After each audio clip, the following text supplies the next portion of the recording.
sí kọ́lọ́run ẹlẹ́dàá ọlọ́jọ́ èní kó jẹ́ kí wọ́n rí ọmọ náà. Mi ì mọ̀ bóyá kí n dárúkọ ọmọ náà àbí kí n má dárúkọ ẹ̀. Tí n bá béèrè lọ́wọ́ wọn tó bá ní kí n dárúkọ ẹ̀, màá gbé sórí ìkànnì wa ní Sampfatisfm, àwọn èèyàn lè wò, mi ò fẹ́ gbé fọ́tò ẹ̀ sí, ká má fi ṣe àwọn èèyàn nínú àwọn tí wọ́n bá tí ì mọ̀. Kọ́lọ́run ẹlẹ́dàá kó wà pẹ̀lú wa, kọ́lọ́run jẹ́jẹ́ ní Nàìjà ni, ní Èkó ni, kó jẹ́ kí wọ́n rí ọmọ náà lódindi, kọ́lọ́run ẹlẹ́dàá kó má jẹ́ ọṣọ ọmọ náà ní ṣùtá. Gbogbo abiyamọ ayé, ẹ bá wa ṣàdúrà fọmọ náà, kọ́lọ́run jẹ́ kí wọ́n rí mú, kọ́lọ́run jẹ́ kí wọ́n rí, kọ́lọ́run má jọ ṣe léṣe. Ọmọ obìnrin ni, kò ju nǹkan bí ọmọ between 21-25 ni mo rí lórí platform wa yẹn, tí gbogbo èèyàn ń ṣàdúrà, tí wọ́n ṣàṣọ pé kọ́lọ́run jẹ́ kó, ọlọ́run ẹlẹ́dàá jẹ́ kó wálé láyọ̀ àtàlàáfíà. Bẹ́ẹ̀ lọ ni bó ṣe ń jí ọkùnrin gbé ni wọ́n ń jí obìnrin gbé, ni wọ́n ń jí ọmọdé gbé, ni wọ́n ń jí àgbà gbé, ni wọ́n ń jí arúgbó gbé, ni wọ́n ń jí àwọn omidan gbé. A dẹ̀ ń sọ fún àwọn èèyàn yìí, à ń sọ fún àwọn governors wa nípa ètò kí ló ṣe pé security, mi ò mọ owó ń kọ́ mi lẹ́nu ní Yorùbá, security pé wà very important. Àmọ́ nǹkan tó ń ṣe sọ̀rọ̀ security, àmọ́ nǹkan tó ń ṣe sọ̀rọ̀ security yìí. Tọmọkùnrin ọmọbìnrin àmọ́ kó ti pẹ́, irú èèyàn bẹ́ẹ̀ yẹn ó ń sọ ni pé òun ò ní ever lọ sí Nàìjíríà mọ́ pẹ̀lú nǹkan tí ojú ẹ̀ rí. Ẹ máa gbọ́, ẹnjìníà bá wa gbé sí nísìnyí, ó ń sọ ni pé nǹkan tí ojú ń rí òun ò ní lọ sí Nàìjíríà mọ́ láyé. Ó sọ sórí yẹn bí 9 minutes ni, ẹ máa bá wa ká lọ lórí ẹ̀. Kọ́lọ́run ẹlẹ́dàá kó má yẹ kójú wá ní ṣọ̀kìṣọ̀mbọ lọ. Òun la ṣe ń sọ wípé ká tètè gba ilẹ̀ wa, gbogbo àwọn tó bá wà nígbèrí tó wà nínú oko wa, ẹ rí owó òmìnira ilẹ̀ Yorùbá account kejì tí wọ́n ń gbà fún security ni ó ní nǹkan tó fẹ́ fi ṣe. A dẹ̀ dúpẹ́ lọ́wọ́ gbogbo àwọn èèyàn tí wọ́n ti ń tọ́ ti nípa sí, tí wọ́n ti ń fi owó sínú owó yẹn, bí tẹ́ ti mú tọ́ ti fi owó sínú àkáǹtì yẹn. Gbogbo bí tẹ́ ti mú owó àgbà náà ní ẹ máa bá wa fi owó síbẹ̀ fún security ilẹ̀ Yorùbá ni. Ìyẹn ò lọ títí. Àkáǹtì yìí ò dẹ̀ kì í ṣe àkáǹtì central account. Ó yàtọ̀ sí central account. Kò ní lọ títí. Tí wọ́n bá ti rí wọ̀nba tí wọ́n máa rí lórí nǹkan tí wọ́n fẹ́ ṣe, wọ́n máa stop ẹ̀. Central account ni account tó máa lọ títí tọ́pọ̀ ló máa di Bank of Yorùbá Land. Ẹ jọ̀ọ́ nítorí tọ́lọ́run ọba, ẹ máa ṣe kíni, ẹ máa bá a fowó sí òmìnira ilẹ̀ Yorùbá yẹn. Yìí sí story tí mò ń sọ náà nìyẹn. Ẹ jẹ́ ká gbóhùn sókè ká gbọ́. Ó ti pẹ́ díẹ̀ ṣùgbọ́n mo kàn fẹ́ kẹ́ ẹ rán wa létí ni. Ǹjẹ́ tó bá ṣerú eléyìí fún, ó lè lọ sí ìlú yẹn mọ́. Òun ló ṣe jẹ́ pé kí gbogbo wa ká tètè tara ṣàṣà ká gba ilẹ̀ wa lọ́dọ̀ ìjọba Fúlàní. Ọlọ́run á ṣàánú wa o. The driver felt the wagon's tires rupture and decided to park the car with the hope of changing the tires. It was like a film. In a jiffy, motley crowd of armed men in military uniform came out of the bush. They fired at the boot of the car. Ahead of us, 5 of them came out of the bush. Another 2 came from the rear. My daughter screamed, "Mommy, Daddy, what's going on?" There was no time to say a word. They marched us through into the bush, firing into the sky. They hit me on my chest, hit my daughter on her head. Blood oozed. At this time, it was better to kill me. I shouted at one of the armed men. His response was hell. He went straight for my private part, tore my dress with his gun. The others ripped my dresses. I was left with my undies. My husband and my daughter started crying. 2 of them dug their teeth into my breasts. While attending a secondary school in Adamawa, I had lived with some Fulani, so I understood a few Fulani words. I started pleading, at least for my daughter. To my shock, at gunpoint, they removed the dress of my little girl. One of them carried her on his head as a baby on his head as my baby struggled, shouting, "Daddy, Mommy, what's going on? Help me!" I could not help myself. We marched for 9 hours. I was half naked. My daughter was totally naked. Her tears was like a stream of blood on her cheeks. Our phones had been seized. We ended up in an ungoverned region in the thick of the forest. We met a well-organized group. There were some kidnapped victims. I saw 2 women, 2 ladies and 3 men. There were some people with their legs chained to trees. They were as if half dead. We were separated. I was separated from my husband. My daughter was taken away. I only heard her screaming intermittently. I did not know what they were doing to her. These men, now about 2 dozen, had a full kitchen. They had a huge camp and a traditional medical team. How can they say they don't know where these people are? How can they say that? But the camps appeared isolated from each other. We heard noises afar, indicating it might be nuclear settlements of camps. Right in my presence, I saw them pack the remains of a woman. They took her and buried her a few meters away from us. She had tribal marks. I cannot describe the agony of 6 days in captivity in this little piece. I cannot talk about how they asked my husband to choose between myself being raped or his daughter being raped. My husband broke down in uncontrollable tears. One of them hit him saying, "Yoruba bastard, you dey cry, idiot." They now gave him an option that he should be raped by one homosexual among them. My husband, a devout Muslim. My husband is a devout Muslim. He told them that homosexual and rape of any kind was against Islam. They hit him with a butt of AK-47. What do you know about Islam? You can imagine, you are being asked to choose between being raped by a homosexual, your daughter just 9 years old, or your wife being raped.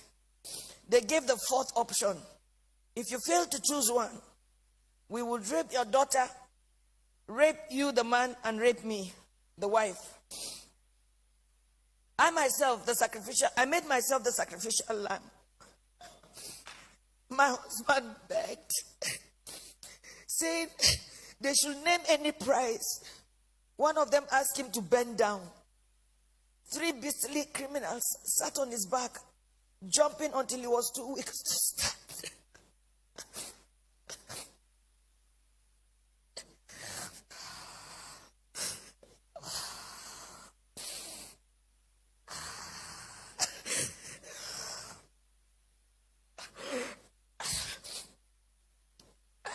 I was not allowed to put on any additional clothes. Imagine they rape you all night and they stop you from putting on any clothes for 24 hours.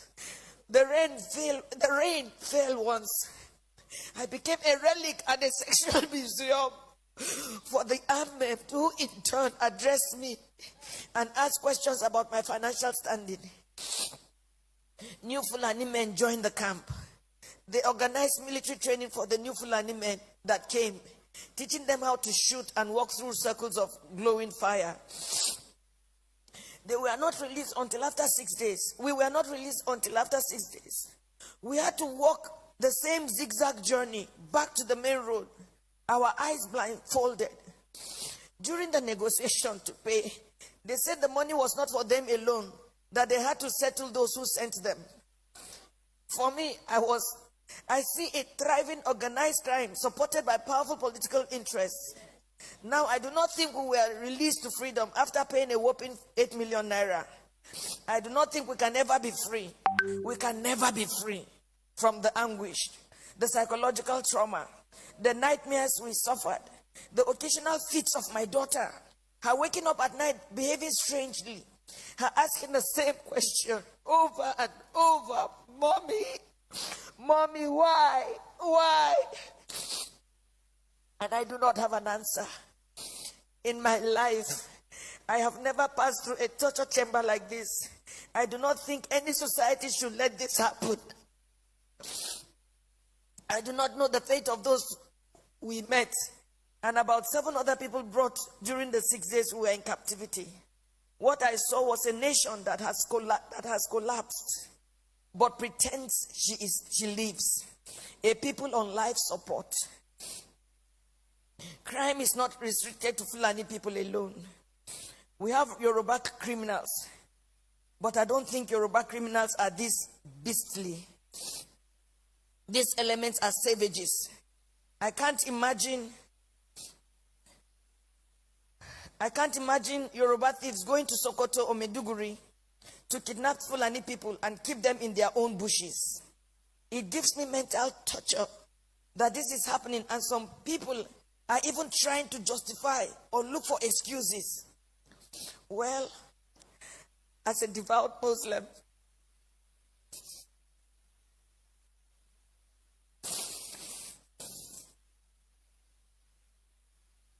myself and my family have taken solace in Allah. Not the Nigerian police, not the army, not the government. We have taken our faith the way it came. This is supposed to be fate. I thank God that we successfully returned to where we live, thousands of miles from Nigeria. We thank God that we have made a vow. Wallahi tallahi idan abu yana kama da yawmal qiyama. Allah ina gana shi when I was in captivity. I saw that. I saw horror. I still have nightmares, bad nightmares. To say an rike ni har yau har gobe. Akan horrors din da na gani. That's why I left Nigeria. That's why I'm here. But wallahi tallahi, if you have not been through what we've been through, a lot of us that have been in captivity and been raped multiple times by terrorists, you would not know. You would not know the pain. You would not know the agony. Nobody stood. Nobody believed me. Nobody said anything. Nobody helped me. No one. No one. And that's what's happening right now to our children. That's what's happening right now to our children. They're being killed. Nobody's believing them. Nobody's saying anything. Nobody's accepted any refugee from northern Nigeria. Nobody. I was raped. I was raped. I was raped. I was beaten. I still have marks on my arm. I know what's going on. I know the pain. I know the pain.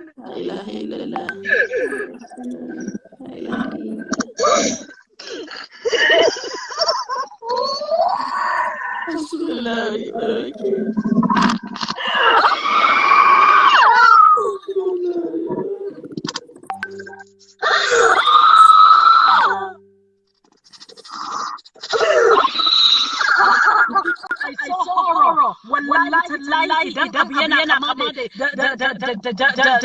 da yawmal qiyama.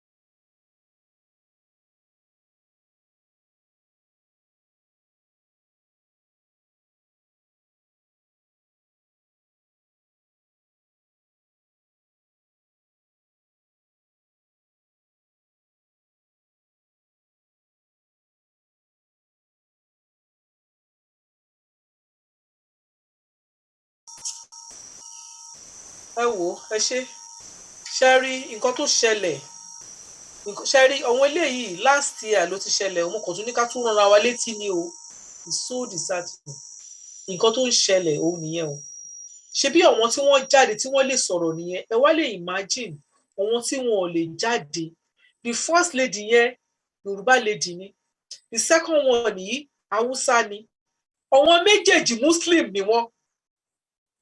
So ẹni tó bá ń sọ fún mi pé àwọn ará bíbá yìí mùsùlùmí ni wọ́n tí wọ́n jẹ́ pé à ń sọ fún yín pé ilẹ̀ ni wọ́n fẹ́ claim kì í ṣọ̀rọ̀ religion rárá. wọn kì í ṣe mùsùlùmí, ilẹ̀ ni wọ́n fẹ́ claim.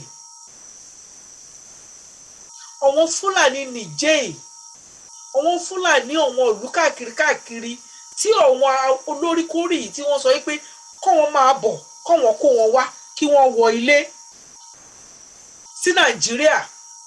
Tó bá dẹ̀ ti ń wọlé bọ̀, níṣẹ́ ló ń ṣe kí ni tí wọ́n ń fún wọn ní NI card pẹ̀lú owó. Wọ́n á dẹ̀ kó wọn sí barak, wọ́n á daṣọ àmì bù wọ́n lọ́rùn. Ṣé bẹ́ẹ̀ gbọ́? Fọ́sì obìnrin yẹn sọ pé aṣọ àmì ni wọ́n wọ̀ tí wọ́n fi jáde. Nígbà tí wọ́n bá jáde láti ní kí tó stop èèyàn pẹ̀lú aṣọ àmì, ṣé yóò ní dúró? Aṣọ àmì ni wọ́n fi ń commit gbogbo atrocity yìí. Ó níbi tí wọ́n gbé, níbi tí wọ́n wà, ó ní báwo ló ṣe máa ní wọn ò rí wọn. Báwo ló ṣe máa ní wọn ò mọ̀. Ṣé báwọn fóònù kan ni wọ́n ṣe ń pè tí wọ́n fi ń connect, tí wọ́n ń lọ tó fi ń béèrè owó. Báwo ni wọ́n ṣe máa ní wọn ò lè trace ẹ̀. A mọ̀ wípé àwọn ìjọba mọ̀ nípa ẹ̀. Àwọn ìjọba Fúlàní mọ̀ nípa ẹ̀. A dẹ̀ ń sọ fún wọn wípé ilẹ̀ ni wọ́n fẹ́ gbà.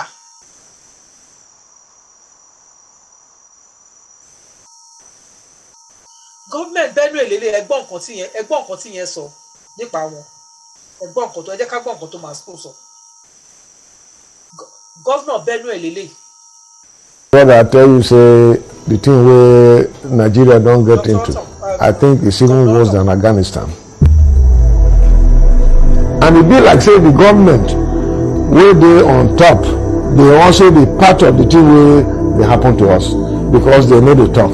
And I keep saying, say look, if government show say he get power to stop Igboho and stop Nnamdi Kanu, why government no get power to stop bandits wey they say they dey kill us here?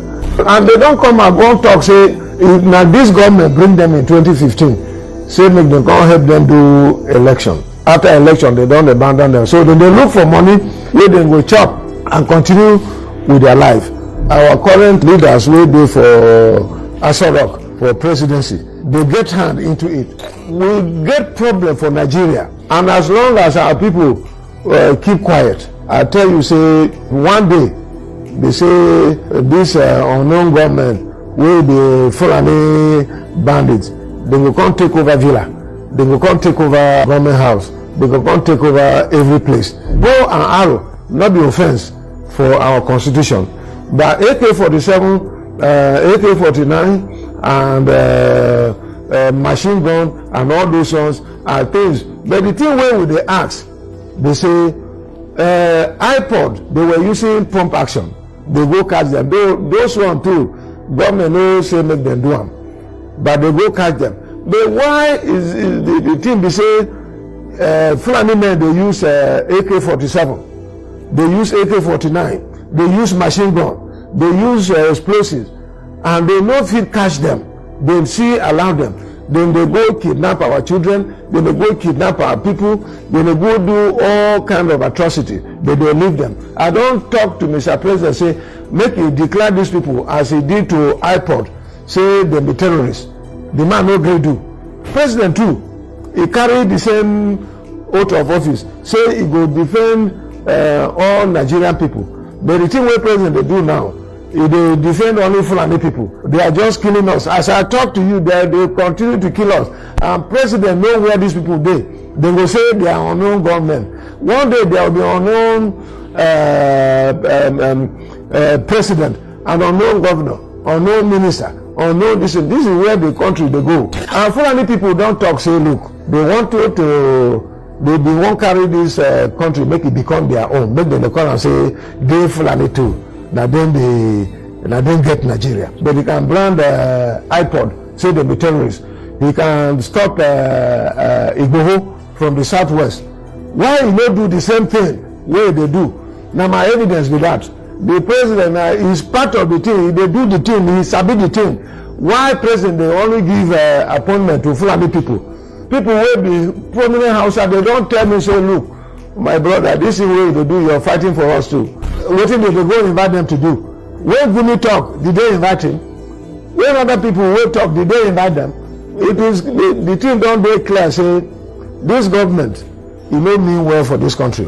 If you accept to be their slave, even me, if I accept that I will be their slave, they will give me appointment. They give my people appointment. The press handler or Mr. President, the man I lie they talk now. I think that him they will give him name saying Alai Muhammad, make it a lie, waka anyhow. You not see the thing where the man talk. He say they don't give him 6 billion. The governor there don't deny say he don't get any 6 billion. So that man, I suspect say he dey on something where we don't sabi.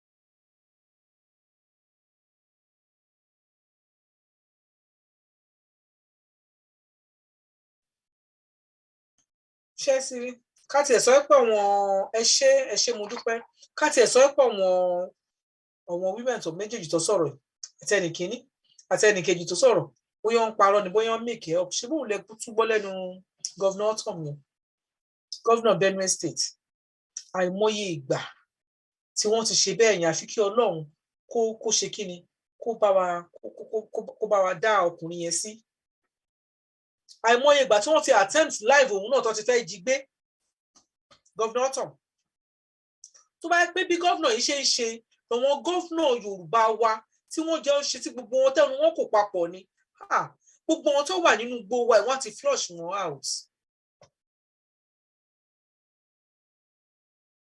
wọ́n ti flush wọn out bí wọ́n ṣe sọ nínú àwọn igbó láti máa lọ sọ́nà Ìbàdàn lọ sọ́nà Ọ̀yọ́ lọ sí gbogbo àwọn gbó wa both left and right ni wọ́n ti wà ẹjọ́ ẹni tó bá fẹ́ travel tó bá fẹ́ lọ sí ọ̀wọ́n ẹwọ plane torí tó lọ́wọ́n ọba ẹ má lọ by road ibi tí ẹ bá ti mọ̀ yìí pé bóyá irú Àbújá yẹn bóyá bí Calabar bóyá bí tẹ́ ti mọ̀ yìí pé bóyá bí Ìbàdàn tẹ́ bá ti mọ̀ pé ẹ̀ nílé wọ̀ plane ẹ má gba ọ̀nà ẹjọ́ nítorí tọ́lọ́run àní ṣòfò ẹ̀mí o gbogbo ọdún yẹn báyìí wọn ò tiẹ̀ ṣòro adúpẹ́ lọ́dọ̀ Ọlọ́run àgbọ̀n kankan nígbà ọdún torí ẹ̀rù ń bà mí ni pé àwọn tó ń lọ sílé ọdún Ọlọ́run máa ṣọ́ wọn lọ́wọ́ wọn àgbọ̀n kankan gbogbo ìgbà yẹn wọn ò ṣòro